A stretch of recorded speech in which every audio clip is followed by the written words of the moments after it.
Voilà. Donc, le début du Sefer de Bamidbar vise à donner à chacun la place qui lui revient dans le camp. Les places sont très précises, correspondent à des fonctions très précises, et toute la paracha Bamidbar a été occupée avec cela. Notre paracha, nous, Nassau, a commencé à conclure cette histoire, disons, à terminer cette histoire avec les Leviim qui ont aussi une place à part dans le camp, quel est leur nombre, quel est leur rôle.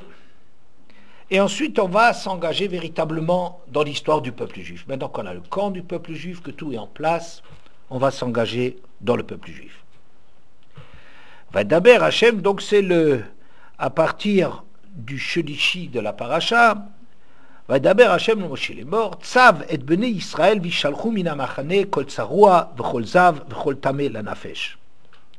Ordonne au Bnei Israël qu'il renvoie du camp tous les tsarua, comment on va traduire, les pestiférés on va dire, hein, tsarat au moins, c'est pas exactement de la peste, mais enfin c'est le mot, ça n'existe pas, le tsarat c'est quelque chose de divin, donc ça se rapproche un peu de la peste, mais par exemple la peste est contagieuse alors que tsarat ne l'est pas, c'est pas de ça, enfin bon, c'est des affections cutanées quoi, sur la peau, sur la tête, sur les habits éventuellement, sur les maisons, bon. Kol zav, c'est des gens qui ont des écoulements qui les rendent impurs, hommes ou femmes, v'chol tameh la nefesh, et les gens qui étaient impurs au contact des morts. Voilà. Mizachar at nekeva teshalechu, el michutz hamachane teshalchum. Lo etamu et machanem asher ani shochen betocham, d'hommes jusqu'aux femmes, vous les renverrez à l'extérieur du camp, vous les renverrez de sorte à ce qu'ils ne rendent pas impur le camp dans lequel je réside parmi eux. Voilà. Et donc, c'est la première chose, une fois qu'on a bien mis les choses en place, on a présenté le machané. Maintenant, on va dire, il y a des gens qui sont exclus du machané. 3, Tsaroua, Zav, Tameh la Nefesh. Qu'est-ce que ça veut dire? Alors, je vais vous rapporter ce que j'en ai lu il y a plusieurs années, et ça m'a ouvert les yeux, donc par reconnaissance pour Rabbi Tzadok HaKohen, c'est un très grand Chacham et un très grand Rav Chassidik, qui a expliqué dans son livre Pri Tzadik à quoi ça correspond. Rashi dit qu'en vérité, le camp est construit par des concentrations successives. Le centre du camp, c'est ce qu'on appelle Machane Shrina, c'est la place d'Hachem, c'est le Haron. Le camp autour, c'est le Vim, les Lévim qui assurent la garde, la protection de ce camp central. Et en dehors de ça, c'est Machane Israël. Donc Machane Shrina, Machane Lévim et Machane Israël. Et vous voyez d'ailleurs la même chose dans le Misbéach. Le Misbéach est construit en 3 étages. Le Yesod, la base, c'est les Juifs. Le Sovev, la partie qui entoure et qui protège, ce serait les Levim. Et le Misbéach en haut, c'est les Kohanim qui agissaient. Hein? C'est le rapport direct avec Hachem.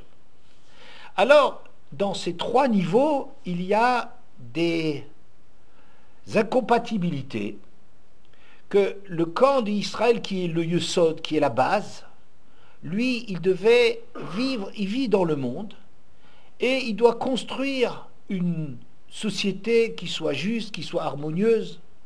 L'ennemi de cela, celui qu'il faut exclure de ce camp, c'est le Tsaroua, le Motzi Shemra. Celui qui est Motzi Shemra, qui sème la zizanie, qui va créer des tensions, qui est un esprit qui dénigre tout, qui descend tout, c'est incompatible avec la place des Bnei Israël qui en réalité devaient construire une union, apprendre à vivre ensemble. Donc le Tsaroua, c'est quelqu'un qui est rejeté même du camp d'Israël. Le camp des Levim, qui est plus élevé dans le Misbéach, ou qui est plus central à l'intérieur du camp, eux c'était la protection des valeurs de la Torah, de la Avoda, et eux, c'était essentiellement l'étude de la Torah. Et l'étude de la Torah qui vise à développer les facultés de l'homme, eh bien, elle s'oppose, elle lutte contre l'animalité qu'on trouve dans chacun d'entre nous, le corps, les désirs des corps, qui ne vont pas de pair, qui sont antinomiques, ça veut dire qu'ils sont opposés aux valeurs du sechel et de la neshama que on obtient par la Torah et les mitzvot. Et donc, contre l'opposé de cela, l'ennemi de cela, c'est le laisser-aller du corps. Ça, c'est le zav. Zav, c'est des écoulements du corps, comme animal, comme ça qu'on ne sait pas se retenir dans ses désirs.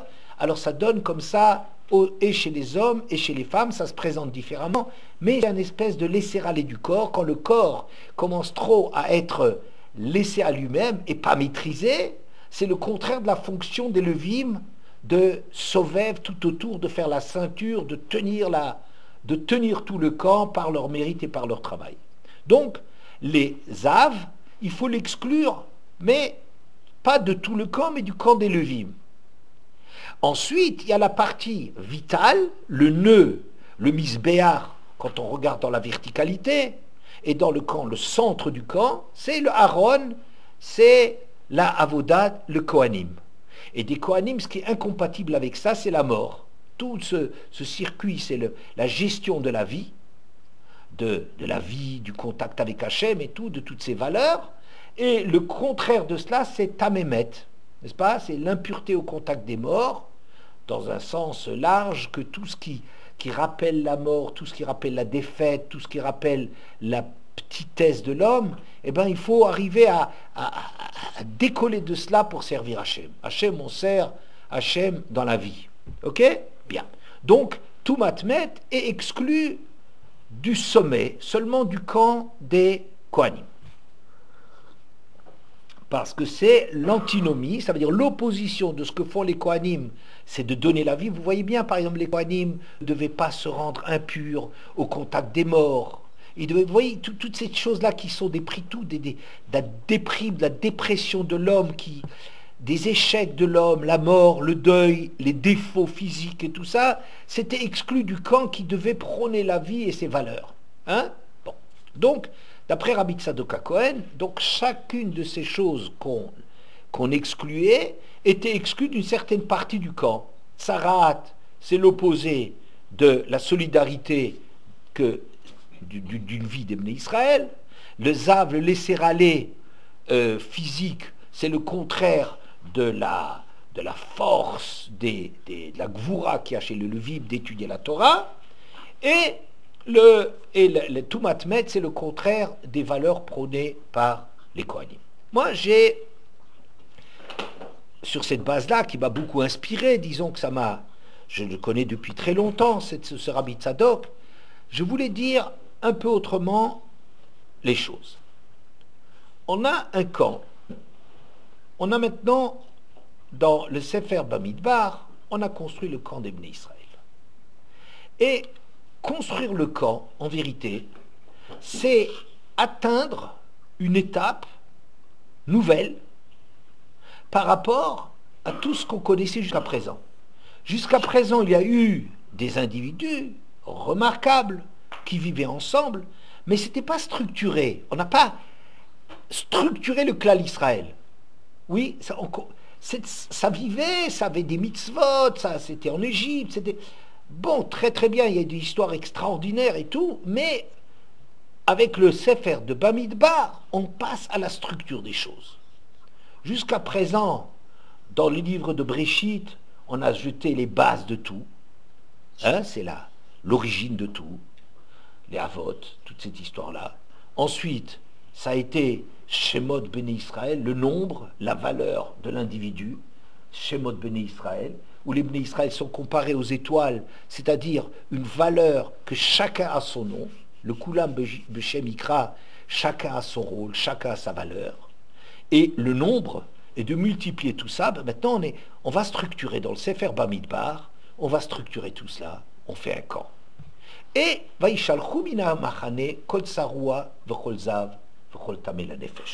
moi j'appelle ça si vous voulez, que Tsaroua, la lèpre, c'est traduit par Martash Sugirou. Martash Sugirou, c'est-à-dire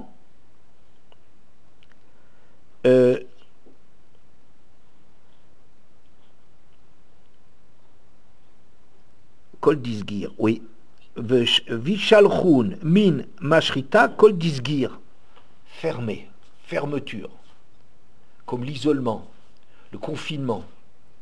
Il faut rejeter du camp. Ça veut dire, qui est-ce qui ne participe pas à cette aventure de construire un clan? Le clan d'Israël. Il y a 3 empêchements. Un, Tsaroua, qui est traduit Sagir, ou bien Martashgir, la plaie d'être fermé. Des gens qui sont trop centrés sur eux-mêmes. Ils n'ont pas d'ouverture pour autrui. Ils peuvent être dans un monde, ils profitent. Ils sont consommateurs de ce qui se passe, mais leur monde, il tourne exclusivement autour de leur personne. Ils sont fermés. Ils sont bouchés. Ils sont concentrés sur le seul intérêt qu'ils connaissent dans la vie, c'est moi. Adam, Karov et Selatzmo, ils sont proches d'eux-mêmes, mais sans contact avec les. Ces gens-là, ils ne peuvent pas passer à l'étape qui s'appelle l'ouverture au camp. Parce que l'ouverture au camp, ça suppose que la personne, elle ouvre, elle s'intéresse, elle ouvre les yeux sur le monde qui est autour d'elle. Elle veut construire, participer avec quelqu'un, mais c'est des gens qui sont seulement des consommateurs repliés sur eux-mêmes et sur leurs propres valeurs et sur leur propre système du monde, sur leur idéologie. Les gens qui sont fermés, tant qu'ils n'ont pas guéri de cela, tant qu'on est encore Metzora fermé, oui, ils sont exclus du camp. Ils n'ont rien à faire dans l'aventure collective. La deuxième, c'est ce qu'on appelle Zav. Zav, c'est, je vous ai dit, des écoulements. Ça se traduit normalement par écoulement. C'est-à-dire, il y a un verset dans Michelet, à la fin du Perek Kafé, Ir Perutsa Ein Choma, Ish Asher Ein Ma'atzar le Ruchu. Une ville ouverte, dans laquelle il y a des brèches. Ein Choma, il n'y a pas de protection. Il n'y a pas de muraille. C'est ainsi que se présente un homme, Ish Asher Ein Ma'atzar le Ruchu, qui n'arrive pas à retenir sa parole. Ça veut dire, il y a des gens, ils sont obligés de tout ce qu'ils ont à dire, à déverser. Ils n'ont pas de retenue. Ils se diluent. Ils ne construisent pas autour de leur personne. Ils sont toujours en train de se lâcher. Ils ne connaissent pas l'importance que tout ce que tu penses, c'est pas bon à dire. Ils ne connaissent pas l'importance qu'il y a des choses qui sont à titre personnel, à titre privé, qui sont essentielles, et que le reste, c'est un autre. Ces gens-là ne peuvent pas faire partie du camp. Pourquoi? Parce qu'ils vont se dissoudre dans le camp. C'est des gens qui sont tellement ouverts, qui sont tellement seulement vers l'extérieur, qui n'arrivent pas à se retenir, qui n'arrivent pas à avoir de murailles, qui n'arrivent pas à avoir des principes, qui n'arrivent pas à construire quelque chose de leur personne. Tu les mettrais dans une collectivité, ben c'est le contraire des premiers. Les premiers, ils ne vont pas être touchés du tout par ce qui se passe autour d'eux. Ils sont repliés sur eux-mêmes, ils n'ont rien à faire dans le camp. Les autres, les Zav, c'est des gens qui sont relâchés, des gens qui n'ont pas de retenue, qui ne savent pas bloquer les choses, qui ne savent pas utiliser les choses pour se construire aussi eux-mêmes. Ceux-là, ils vont se diluer, ils vont disparaître dans le camp. Alors on ne peut pas les mettre dans l'aventure du camp. Ça veut dire, tant que ces catégories n'ont pas résolu des problèmes de départ, ils ne peuvent pas faire partie de la grande aventure du camp. La troisième catégorie, Tzmei Nefesh, c'est tous les gens, je dirais, déprimés, des gens une impression comme ça d'avoir raté sa vie, d'être passé à côté des choses. Oui, c'est des gens qui, quand on baisse les bras, on n'a pas le moral, c'est des gens qui sont très négatifs pour tout ce qu'ils apportent, leur présence, il faut toujours les secourir, ils font dans la déprime, ils font, ça y est, ils sont bourrés de médicaments, c'est pas des gens qui sont intéressants pour apporter quelque chose au klal. Pour apporter quelque chose, pour participer à quelque chose d'ensemble, à un machané. Il faut que chacun, il utilise ses qualités, il faut que chacun ait confiance en lui-même, essayer d'aller de l'avant et tout ça. Et les gens comme ça qui traînent la patte, qui sont toujours des malades continuels, maintenant, je n'accuse pas quelqu'un de faire des déprimes. La déprime, je plains beaucoup les gens qui sont dans la dépression, c'est affreux. Mais je veux dire, c'est pas quelque chose qui apporte quelque chose dont on a besoin pour le corps. Donc, chasse-les.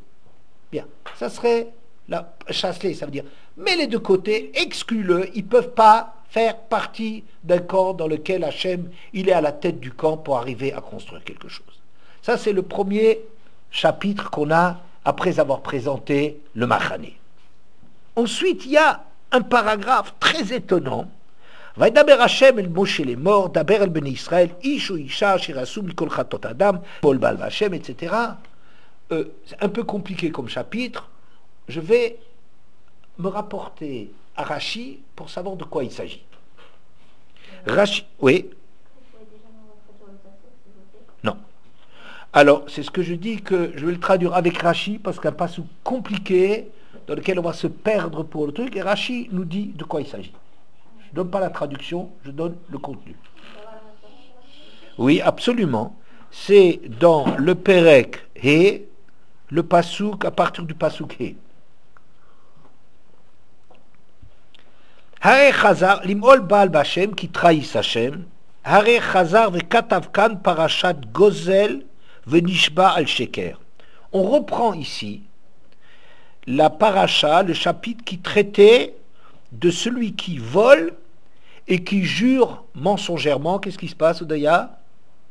Tu as l'impression que tu souris, on se demande de quoi. Bon. Hi Ha'amura de Parshat Vaikra. Tout ce qu'on va traiter ici, c'est déjà vu dans le chapitre de Vaikra. Dans la paracha de Vaikra. De quoi s'agit-il? D'une personne qui a volé un autre. Elle a volé, et maintenant, l'autre l'a remarqué, ou le soupçonne, et lui fait jurer qu'il ne l'a pas volé. Et lui, il a juré qu'il n'a pas volé.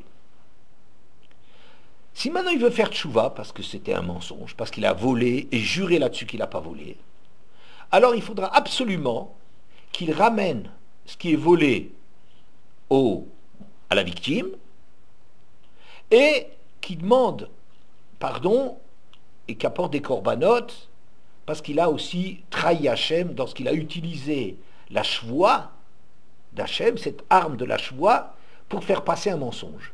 D'accord? Bien. On ne peut pas avoir une kapara d'Hachem si on n'a pas d'abord réglé les problèmes avec les autres. Vous savez, Hachem, c'est pas quelqu'un qui regarde son kavod, l'essentiel c'est son kavod, et puis il y a d'autres problèmes annexes. Non. Hachem, il est soucieux avant tout que les hommes, entre eux, ils apprennent à vivre comme des bdei adam, comme des êtres, des grands, comme des adultes, qui soient mûrs. C'est seulement quand tu as résolu le problème de trouver l'autre que tu as trompé, et que tu t'excuses chez lui, et que tu lui rends ce qu'il y a, c'est seulement à ce moment-là qu'on peut commencer à parler, à demander pardon à Hachem pour la gravité qu'on a fait, d'avoir détourné la shvoua, d'avoir d'abord fait le vol en soi, c'est un acte qui est très grave, et d'avoir juré et utilisé le nom d'Hachem pour faire passer un mensonge, c'est extrêmement grave. Mais Hachem, il fait pas sa religion qu'on lui baise les pieds et que ça aille mal dans la société. D'abord, tu règles les problèmes, tu te comportes comme un Ben Adam. Après, tu régleras le problème d'Hachem. Ok? Ce problème-là a déjà été présenté par Parashat Vaikra. Pourquoi est-ce qu'on en reparle ici? Alors Rashi dit,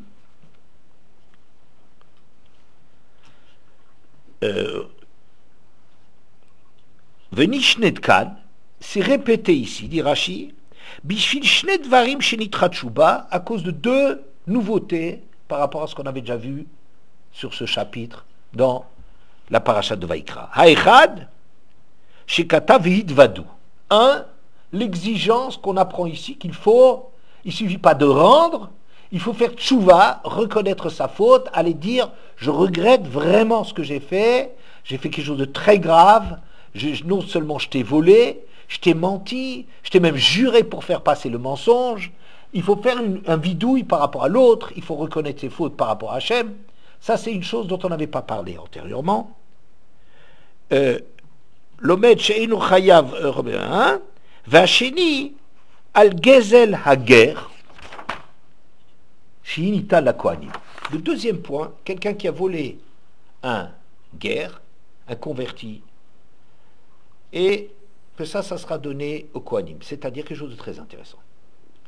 Si on a volé quelqu'un, on a juré, il faudra rendre le vol. À qui on le rend?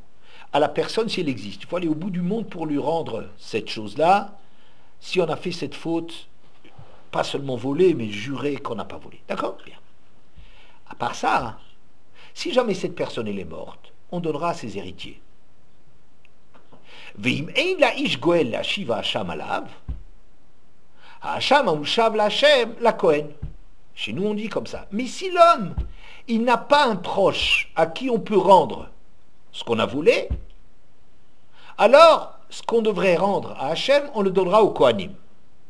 De qui est-ce qu'on parle? Qui est-ce qui est quelqu'un qui n'aurait pas quelque part de la famille? Les Juifs, ils ont tous de la famille. On a toujours quelqu'un. N'est-ce pas? Alors, qu'est-ce que ça veut dire si un homme, il n'a pas quelqu'un? Mais il y aura toujours un enfant, un frère, un cousin, un neveu, un petit cousin, un arrière-petit cousin, un arrière-arrière-petit cousin. Le seul cas qui existe,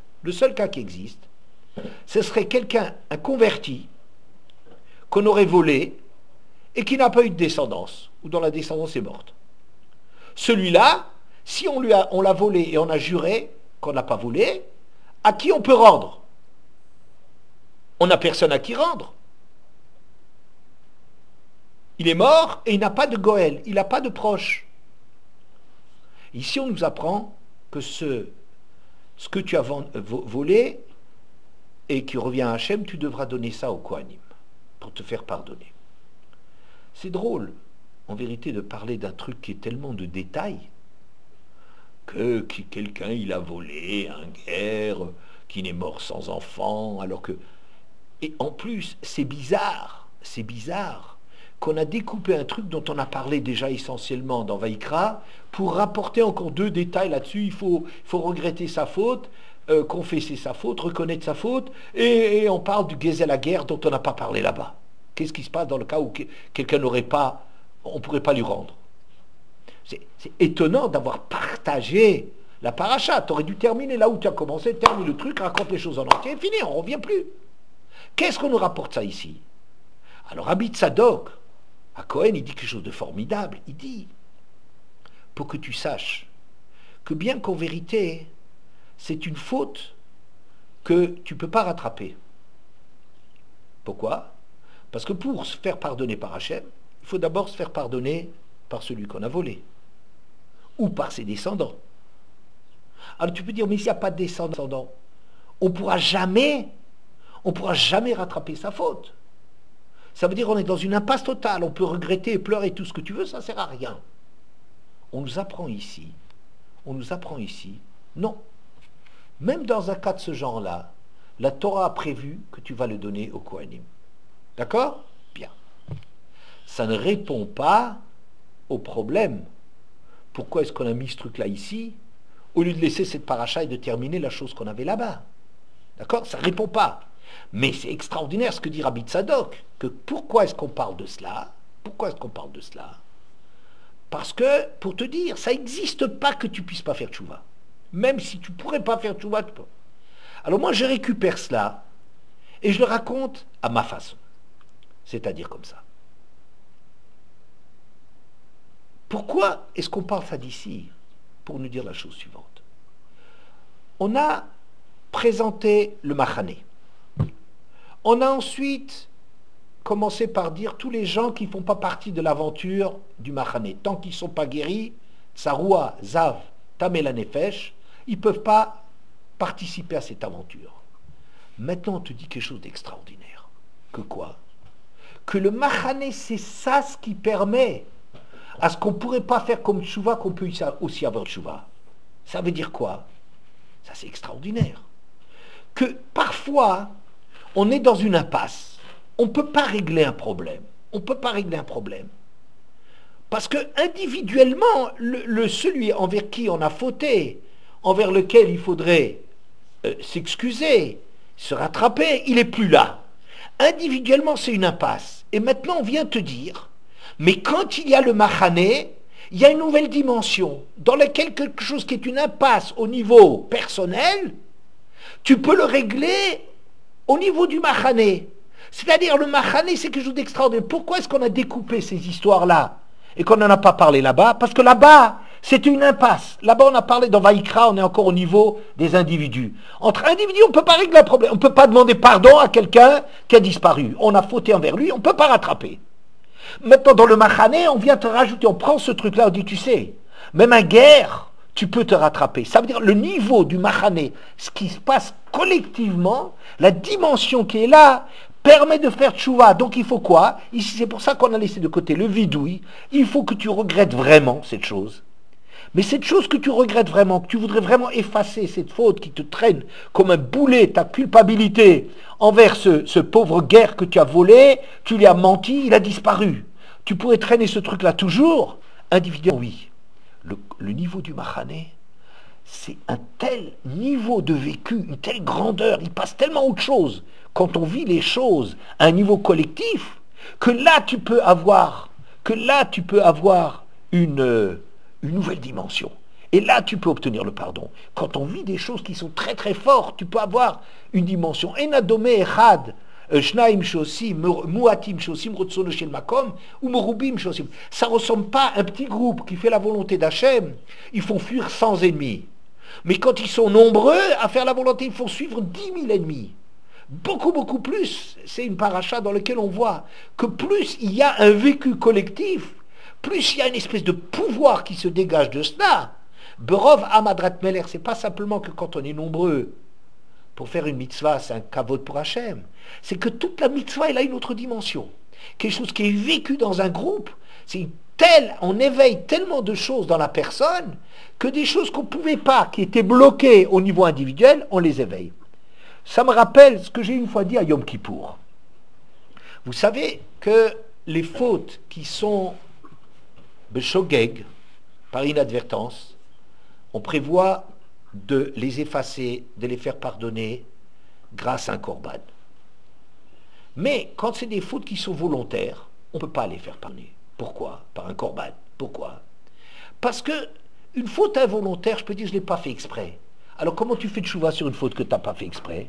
Ben, essaie de devenir un adulte, essaie de devenir conscient et grand, et tu pourras dire, moi maintenant tel que je suis devenu, je méprise et je ne me reconnais pas dans celui qui a fait une faute. Parce que là j'étais shogeg, je l'ai fait involontairement, mais maintenant que je suis devenu quelqu'un de conscient, de lucide, alors là je peux dire, maintenant de là où je suis, je peux rejeter, mépriser, me détacher d'un truc que j'ai fait quand j'étais pas conscient. Mais quand quelqu'un il fait une faute de méside, il est conscient, il ne peut pas se faire pardonner parce que c'est lui. Il ne peut pas dire maintenant je suis conscient, mais tu étais conscient quand tu as fait la faute. On ne peut pas se faire pardonner quelque chose qu'on a fait en étant conscient, en disant maintenant je suis conscient, je regrette. Qu'est-ce que tu regrettes? Mais à l'époque, tu n'as pas regretté, tu étais aussi conscient. Et pourtant, on te dit que ce Hir-là, Azazel, quand on jetait le Hir-là, Azazel, il faisait même tchouva sur les fautes volontaires. Incroyable, comment ça? Comment? Alors je dis comme ça, quand on est à Yom Kippour, un moment privilégié, et tout notre être, il veut faire tchouva, et on est emporté par la grandeur du jour, et on veut devenir grand, il se passe quelque chose, et on fait un acte comme ça, comme Seir Lazazel, comme une espèce de korban collectif, quelque chose de ce genre, hein? Alors ça veut dire on vit à un tel niveau que même ce qui était impossible individuellement de faire tchouva sur du méside, dans un contexte qui est grand, qui est différent, ça a du sens de se faire pardonner. Eh bien, je dis la même chose ici. Une chose qu'on ne pouvait pas se faire pardonner, même si on l'a regretté, on ne pouvait pas se la faire pardonner quand c'est individuel. Mais quand on vit au niveau du machané, il y a tellement autre chose qui joue que que là, la Torah elle prévoit qu'on puisse s'en tirer. Ça veut dire quoi?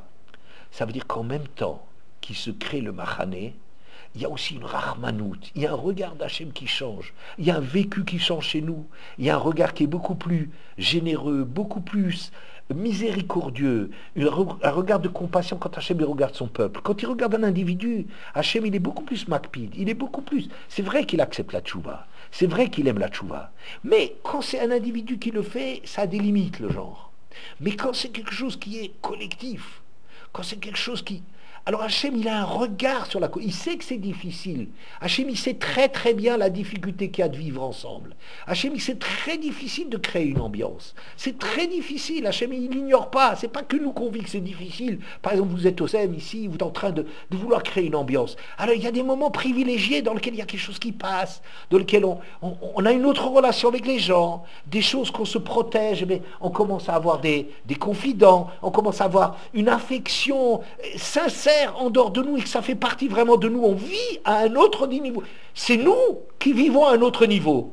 Et ça, pour ça, c'est accompagné d'une Rahmanout d'Hachem qui sait comment c'est difficile de construire une vraie ambiance de Torah, d'Irat Shamayim, de Avoda, de construire quelque chose. C'est tellement difficile. Il faut tellement faire que Hachem, il regarde ça avec un regard et ça correspond à une chose qui se passe chez nous. C'est ça, le Machané. On nous a dit avec cette paracha que le Machané, voilà, il y a des gens qui sont exclus.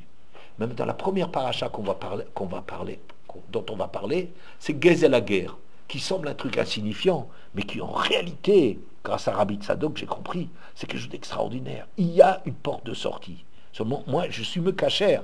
Je dis, mais pourquoi? Il dit, parce que c'est ça le camp. Le camp, c'est quelque chose qui fait qu'on vit à une autre dimension. On vit plus au niveau de l'individu et on peut avoir capara, si on le regrette, le vidouille, même des choses qui sont insolubles au niveau individuel. La paracha continue et nous parle de celui qui doit apporter la trouma et les masrot au Kohanim.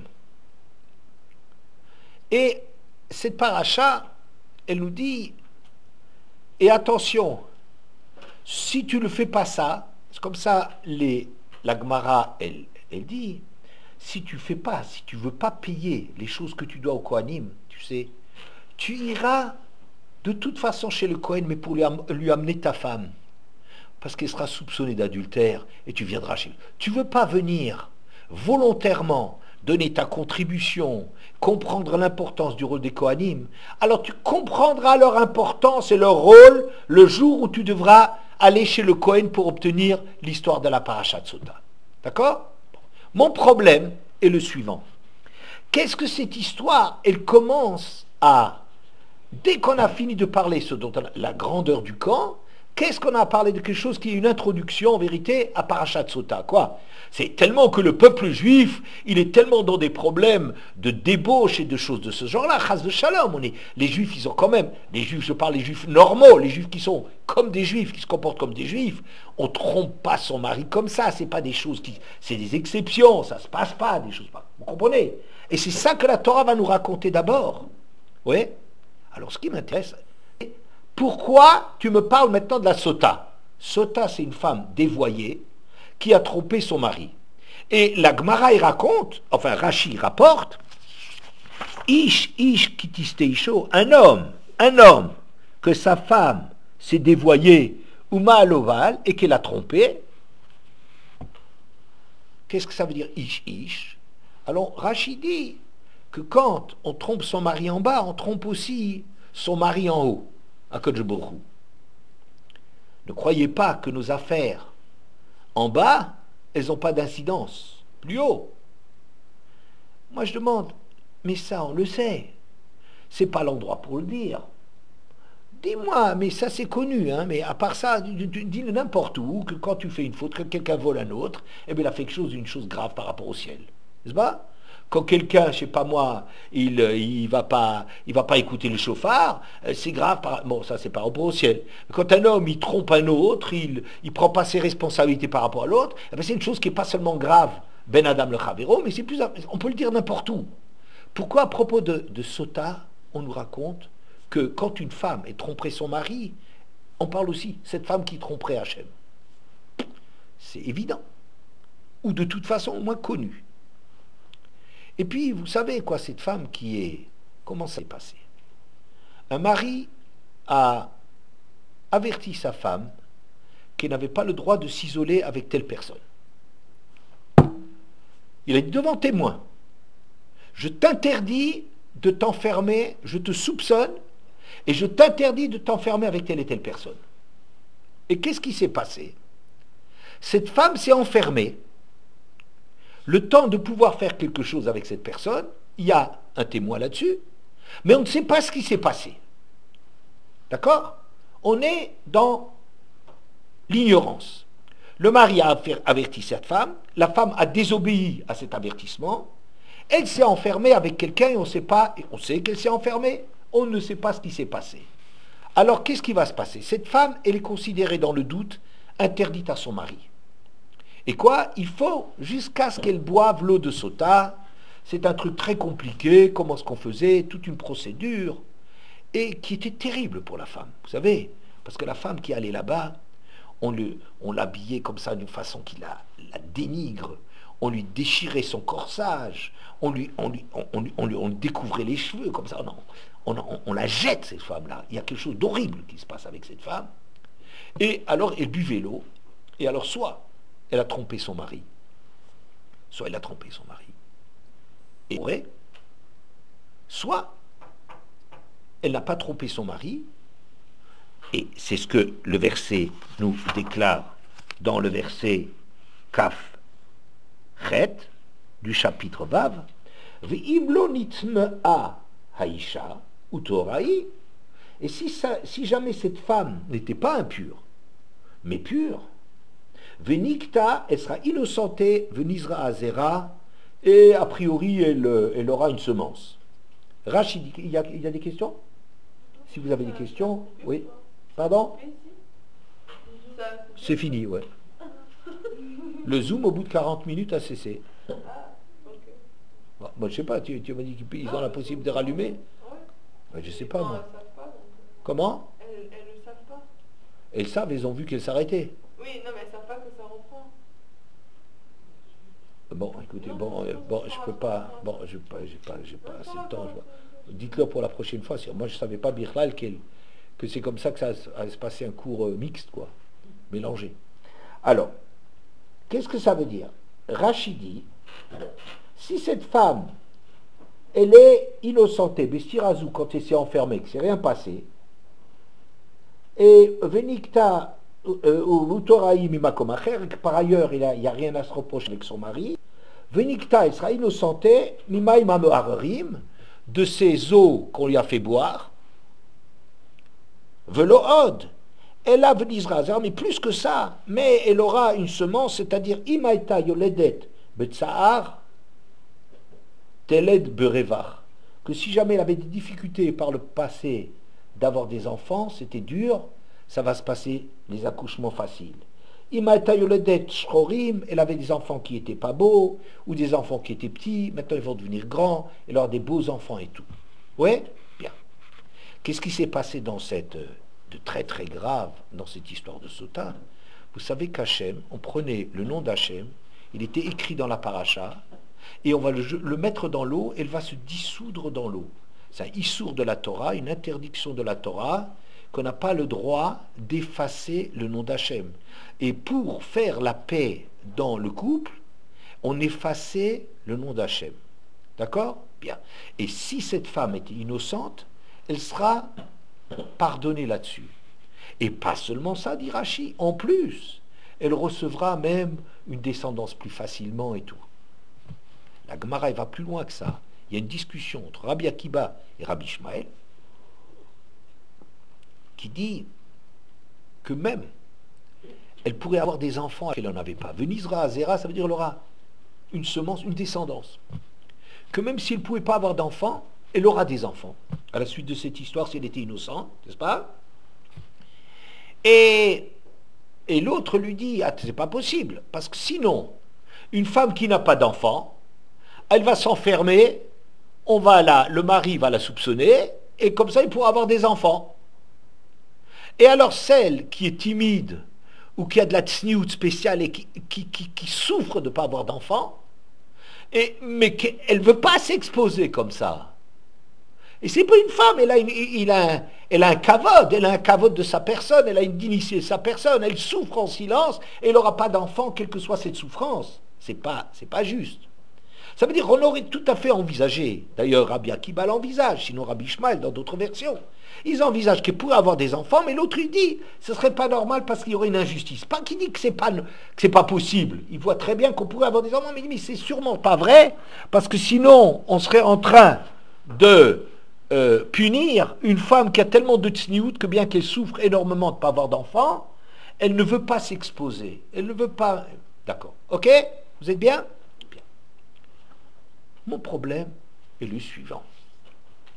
D'abord, je ne comprends pas qu'est-ce qu'Hachem il a besoin d'effacer son nom, cette histoire, pour faire la paix. Comment il fait la paix? Eh bien, il suffit de prendre la même chose sans le nom d'Hachem et faire que ça marche. Ça veut dire que tu feras boire à la femme, si elle a trompé son mari, elle meurt, et si elle n'a pas trompé, elle est innocentée, ben ça va, hop là, ça fait la paix. Le mari sait que sa femme était innocente, eh bien, qu'est-ce que ça change? Le fait qu'on a besoin d'effacer le nom d'Hachem. Vous comprenez? C'est un luxe inutile. Si ce que Hachem il fait dans cette histoire-là, c'est simplement de faire que le produit, c'est un produit qui va marcher, ben la Torah n'a qu'à faire que le produit marche sans qu'on mette le nom d'Hachem. Il prendrait de la terre du Misbéach, enfin du Beth Amikdash, avec de l'eau pure, l'eau vive, et avec différentes choses, etc. Bon, avec tout le truc, sans le nom d'Hachem. On n'a pas besoin du nom d'Hachem là-dedans. Vous comprenez? Qu'est-ce qu'on a besoin de ça? Quoi, pour montrer qu'Hachem il s'intéresse? De toute façon, Hachem il s'intéresse, il donne le moyen de sortir de l'impasse d'un couple dans lequel, puisque la femme elle était interdite à son mari, elle ne pourra devenir permise qu'une fois qu'on l'aurait testé. Eh bien, donne-lui le test, elle verra bien. Est-ce qu'elle a le virus ou elle n'a pas le virus? C'est tout. Pas besoin du nom d'Hachem. Mais surtout, j'ai une question terrible, qui est la suivante. À cette femme, si jamais elle était innocente, alors elle aura des enfants. Ou bien, même s'il n'y a pas d'enfants, elle aura des accouchements faciles. Non seulement on lui pardonnera d'avoir dû avoir recours à tout ça, non seulement on lui pardonnera d'avoir effacé le nom d'Hachem, mais en plus, on la récompense en lui rendant des naissances faciles, peut-être même avoir des enfants. Mais même si sans avoir des enfants, on lui fait des accouchements faciles, d'avoir des garçons si elle ne pouvait pas avoir des garçons, d'avoir des enfants qui sont beaux si ces enfants ils étaient laids, et grands s'ils étaient petits. Bon, mais je dis, Ribono shel olam, Nimtsachot et Niskar, cette femme-là, mais la fauté, il ne faut pas l'oublier. C'est une femme qui était avertie par son mari, je te soupçonne et je t'interdis de t'enfermer. N'est-ce pas? Je te soupçonne et je t'interdis de t'enfermer. Elle s'est quand même enfermée. Alors maintenant, s'il lui tombe quelque chose sur la figure, je dis, mais c'est sa faute, elle a bien cherché. Ah, elle était innocente. Ok, elle était innocente, c'est tout. Je me serais arrêté là. Mais on va dire, non, mais cette femme, tu sais, elle sera innocentée de tout ce qu'on a fait avec effacement du nom, etc. Pourquoi? Elle a quand même provoqué qu'on a effacé le nom d'Hachem. C'est pas si simple. Et en plus, encore, on va la récompenser de lui donner des enfants ou de faire des accouchements faciles avec des beaux enfants et des trucs comme ça. Quand on la récompense encore, cette femme qui a été avertie par son mari, qu'il ne fallait pas qu'elle s'enferme et qui a désobéi. Peut-être son mari était un jaloux. Ok, mais même s'il était jaloux, mais tu n'avais pas besoin de provoquer ton mari et de t'enfermer avec quelqu'un qui l'a dit, je le soupçonne. On ne va pas la récompenser après tout ça. Non, c'était faux. Mais attends, mais ce qui était vrai, c'est qu'il t'a prévenu et que tu as désobéi. Vous comprenez? Ah oui, vous allez sentir très bien la tête, formidable. Alors tu vas dire, oui, c'est parce qu'elle a traversé des épreuves terribles. Elle a été exposée à tout le monde, elle était la risée de tout le monde. On lui a découvert les cheveux. On lui a déchiré ça. C'est encore ça. C'est une horreur pour une femme comme ça d'être exposée devant tout le monde. C'est horrible, un truc pareil. Mais je dis, mais elle l'a bien cherché, je ne vais pas la récompenser pour ça. Elle avait qu'à pas s'enfermer, zut. N'est-ce pas? Mais je ne comprenais pas, je n'ai jamais compris. Baruch Hashem, Bezrat Hashem, cette année, je crois avoir compris le truc. C'est quoi? Une femme qui s'enferme avec quelqu'un parce qu'elle veut aller avec lui. Et bien que c'est interdit, elle croit que personne ne la voit. Elle veut tromper son mari. Elle veut un bonhomme. Il y a un type qui lui a tapé dans l'œil, j'en sais rien. Elle trahit son mari. D'accord? Bon. Ça, celle-là, elle reçoit ce qu'elle mérite. Mais comment ça se fait que cette femme, qui a désobéi à son mari, et elle serait... Elle n'a pas trompé finalement. On parle de celle dans le cas où elle n'aurait pas trompé son mari. Mais alors, pourquoi elle s'est enfermée? Ça veut dire, si elle a voulu tromper son... Alors quoi, on va dire, elle s'est retenue à la dernière seconde. Peut-être au moment de faire... Bon, mais d'accord, mais je ne vais pas lui donner les félicitations du jury. Bon, je dis, bon, elle s'est retenue. Si c'est ça qui s'est passé, elle s'est retenue, mais je ne vais pas la récompenser. Sûrement pas la récompenser. Vous entendez? Pas la récompenser quand même. Alors moi je dis non. La femme qui s'est enfermée, alors que son mari lui a dit de ne pas s'enfermer, c'est une autre histoire. C'est pas une histoire d'une femme qui trompe son mari. Ça a l'air, on a l'impression qu'il y a deux femmes, une qui va jusqu'à tromper son mari, et l'autre elle n'a pas trompé son mari. Mais c'était à peu près aussi grave, peut-être pas tout aussi grave, mais c'est à peu près aussi grave. Non, je dis c'est pas vrai. Vous savez pourquoi cette femme est là? Entre guillemets, Obama, elle a trompé son mari. Ou elle a fait semblant. Parce qu'il y a des fois où un couple, il est complètement dans l'impasse. Vous savez, au début d'un mariage, c'est facile. On s'aime, on est attiré l'un par l'autre, on a des projets, on veut vivre sa vie ensemble. C'est très beau, c'est très bien, et c'est magnifique. Mais comment est-ce qu'on résiste à l'usure du temps? Comment on arrive à survivre? Ça veut dire, c'est difficile. Un couple, un bout d'un certain temps, ça y est, on est habitué. Il trouvait sa femme jolie, parce qu'au début, il ne connaissait pas trop de femmes, ou pas du tout de femmes, et c'était bien, c'était une découverte. Bon, ils étaient ensemble, il y a des choses, c'est formidable, c'est magnifique. Mais une fois que tu es habitué, une chose que tu vois tout le temps, tu ne sais plus la regarder. Le mariage, souvent, il sombre pas à cause de choses qui sont graves. Ça existe, des choses graves. Mais pourquoi? Parce qu'il y a une lassitude. Ça y est, on s'est habitué, ça s'est étiolé. Le mariage, il est progressivement, jour après jour, on se rend plus compte que ce mariage, le mari, il a plus d'attirance pour sa femme. La femme... Qu'est-ce qu'il faut faire? La femme, elle essaye. Elle est victime. Le mari, il la regarde plus. Il y avait une bonne blague qu'on disait au premier jour du confinement, qui raconte une bonne blague comme ça.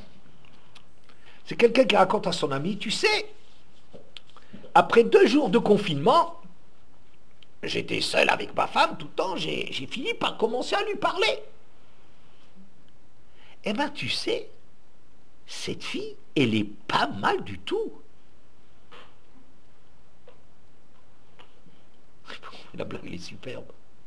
C'est-à-dire que le type, il est marié avec elle, mais il ne découvre plus. Vous savez, c'est comme les couples dans lesquels, pendant que là, il est en train de faire ça, l'autre, il est en train de faire ça, il regarde la télévision, ça l'intéresse plus que ça. Les plats, ils s'en fichent, ils les font commander, et trucs et machin, il ne sait pas apprécier quand sa femme met une nouvelle robe, elle a une nouvelle tenue pour se faire jolie, pour l'attirer, tout ça, puis il n'y a plus d'effet, le gars, il est dans son journal, ou il est dans son informatique, ou dans son, devant son film, ou etc., etc. Il n'y a plus d'attrait. Une femme malheureuse, parce que le mari, il n'est pas mauvais, mais il s'est habitué à toi. Il ne te regarde plus. Ça arrive, il ne te regarde plus. Qu'est-ce qu'elle peut faire, cette femme? Elle essaye. Elle met des nouvelles choses. Elle essaie de le taquiner un petit peu pour l'exciter.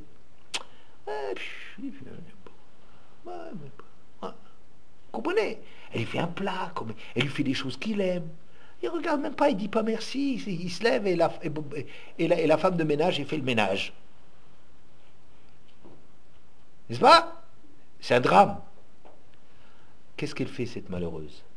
Vous savez, elle dit, peut-être, j'arrive pas à l'éveiller, je vais le rendre jaloux. Il va se rendre compte que j'existe, parce que j'arrive à plaire à quelqu'un d'autre. J'arrive pas, j'ai essayé, la femme, c'est pas de gaieté, elle saigne de ça, son cœur il saigne de faire un truc pareil. Elle aurait tellement voulu être proche de son mari, l'embrasser et tout, le cajoler et tout. Elle aime, elle fait, le mari. Un bout de bois mort. C'est un drame. C'est un drame des couples dans lesquels on ne peut plus lancer. Le mari, il ne regarde plus sa femme. Il va la regarder parce que elle commence, zama, oui, à faire semblant à s'intéresser à quelqu'un d'autre. Alors, parfois, moi, ça ne me dérange pas quand tu es près de chez moi, je ne te parle pas. Je ne te reconnais plus, je t'apprécie plus. Mais quoi? Mais quelqu'un d'autre s'intéresse à elle. Oh, oh, oh, oh! C'est ma femme! Qu'est-ce que ça veut dire? On ne prend pas ma femme. Et elle a une façon d'éveiller, de pouvoir éveiller le mari en faisant ça. Il s'est jamais enfermé pour aller avec quelqu'un. Jamais. Elle a fait tout ça parce qu'elle veut reconstruire son foyer. Elle veut ranimer la flamme du foyer. Son dernière extrémité, il ne peut rien faire. Il n'y a pas d'autre moyen.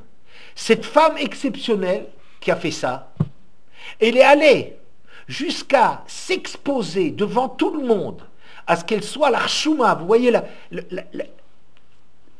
montrer devant tout le monde, exposer devant tout le monde. Elle a de la tsniout, cette femme. Mais elle veut, pour sauver son foyer, pour sauver son couple, elle est prête à être exposée. Ça veut dire que cette femme qui avance là, elle avait des amis, elle avait une société, elle était ouverte, elle avait un travail, enfin je ne sais pas, elle avait une vie sociale, et elle va perdre tout cela en s'exposant à être une femme que les gens ils vont faire des commentaires si elle a une belle poitrine ou j'en sais rien, ou ses cheveux ou pas ses cheveux, on ne voyait pas les cheveux autrefois. Elle perd tout ça pour réveiller son mari. Vous entendez? C'est ça ce que la Torah nous dit. Hachem, il efface son nom là-dedans. Ce drame, c'est pas pour faire un test. C'est pas pour faire un test, est-ce qu'elle a trompé ou pas trompé son mari. Si c'est ça, Hachem, il n'a pas besoin d'effacer son nom. Mais Hachem, il est concerné. C'est ça ce qu'on veut dire. Pourquoi Hachem, il efface son nom? Parce qu'Hachem, il se sent impliqué que si une femme, elle a comme ça un cri, elle peut plus, elle sait plus quoi faire, elle sait plus vers qui se tourner, elle fait une horreur, ce qui la dégoûte. Jamais elle va aller avec un type. Jamais elle veut son mari. Comment elle va le reconquérir? Donc cette femme, elle perd, elle est prête à tout perdre, à être exposée aux yeux de tout le monde. Au travail, il faut qu'elle cherche un autre travail.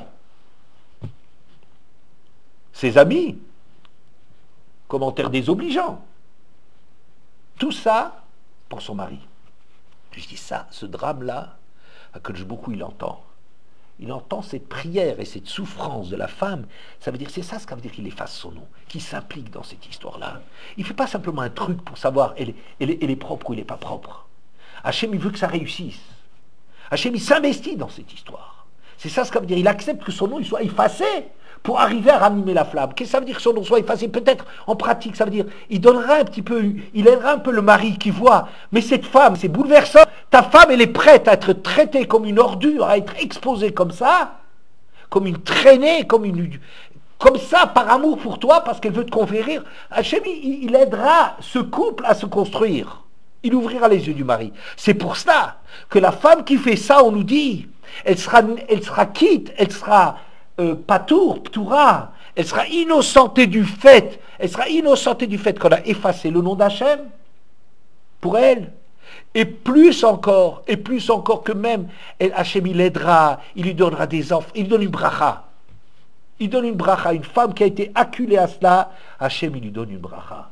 Et cette histoire-là, je pense, quand on dit, elle trompe son mari et Hachem, peut-être je peux dire ça même comme ça. Parfois, cette femme, vous savez qui c'est? Ça peut être une femme privée, la femme d'un tel. Mais ça peut aussi être la Knesset Israël. La Knesset Israël, ça veut dire le clan Israël. Le clan Israël, parfois, son mari, Akadosh Baruch Hu, on ne le voit plus qui s'intéresse à nous. On ne voit plus, on voit toute la souffrance, tout le rejet dont on fait l'objet, tout le mépris dont on est entouré dans ce monde. Et il y a une souffrance du clan Israël. Il dit, ma Hachem, mais porte un peu les yeux vers moi, j'en ai assez, je ne peux plus supporter la galoute, je ne peux plus. Mais on est désespéré, le mari ne bouge plus. Et il a tellement de reproches à faire qu'il ne bouge pas.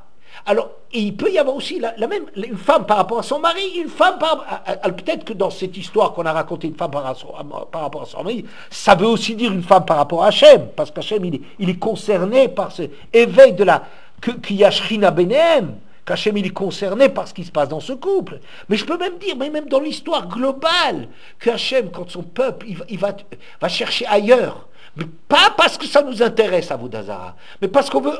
Mais pense à moi, souviens-toi de moi. Sois jaloux d'un autre, mais aime-moi. Fais-moi mal, mais pense à moi. Voilà. Je vais pour terminer dire, donc, cette histoire de la sota, c'est extraordinaire parce que ça intervient au début de la paracha. C'est très important, les choses comme ça. C'est pas un truc qui est perdu, qui est isolé. Mais je crois que ces deux histoires qu'on a vues, ils répondent à Bilam, quand Bilam, Matovu alecha Yaakov mishkenotecha Israël. Bilam, il a admiré au alecha les tentes, chez Ein Pitren Chouvanim Zou Mulzou. Les portes des tentes ne sont pas tournées les uns vers les autres. On n'a pas besoin de la télévision pour vivre. Les choses se passent à l'intérieur de chez nous. Les choses se passent et se créent à l'intérieur du couple. D'accord? C'est au alecha Israël. Une dimension extraordinaire. On ne regarde pas le voisin, on ne regarde pas on regarde pas la télé. On se construit à l'intérieur. Quand tu ne tournes pas ta porte vers l'autre pour savoir ce qui se passe chez l'autre, ça veut dire que les choses, tu sais qu'elles se passent chez toi. Mishkenotecha Israël. Mishkenotecha, c'est Machane. Le Machane, le camp. Alors, que le camp, il était Mesoudar, il était ordonné, que les choses étaient en place, que les gens, ils avaient un tachlit. Et je crois que notre paracha, elle parle de ces deux plans. Maintenant qu'on a introduit la dimension nouvelle du clan Israël qui est de se mettre en camp, donc, première chose, c'est normal, qui ne fait pas partie, on nous dit c'est une aventure. C'est une aventure de construire ensemble. Il y a des gens qui, tant qu'ils ne sont pas guéris, qu'ils n'ont pas résolu leurs problèmes et leurs limites personnelles, ils n'ont pas de place dans le camp. C'est pas bien pour eux, c'est pas bien pour le camp. Oui. Après, la prochaine histoire qu'on va dire, c'est l'histoire que le niveau du Machané, ça crée une telle dimension que même quelqu'un qui n'aurait pas de possibilité d'avoir tchouva individuellement, l'impasse individuelle, eh bien, quand on vit l'aventure du camp, on vit les choses à une telle dimension que même des choses sur lesquelles on ne pouvait pas personnellement arriver à résoudre, ça c'est Mishkenoter Israël, que le Machané est extraordinaire. La prochaine histoire, c'est l'histoire de la femme. C'est quoi? C'est Oalecha Yaakov. Les histoires qui se passent dans le couple aussi, que dans ce petit Mishkan, dans ce début de Mishkan qu'il y a dans le couple, aussi il y a une dimension qu'Hachem il est présent. Comme Hachem il est présent au niveau collectif, et qui fait donc, il crée comme ça, il éveille comme ça des sentiments extraordinaires de grandeur chez les gens qui font partie de l'aventure, de la même façon, il arrive à éveiller dans un couple qui est fatigué, qui est lassitude, qui en a assez, où le mari ne regarde plus sa femme, eh bien Hachem, il intervient là-dedans, il efface son nom là-dedans, il s'implique aussi dans cette histoire de réveiller le couple.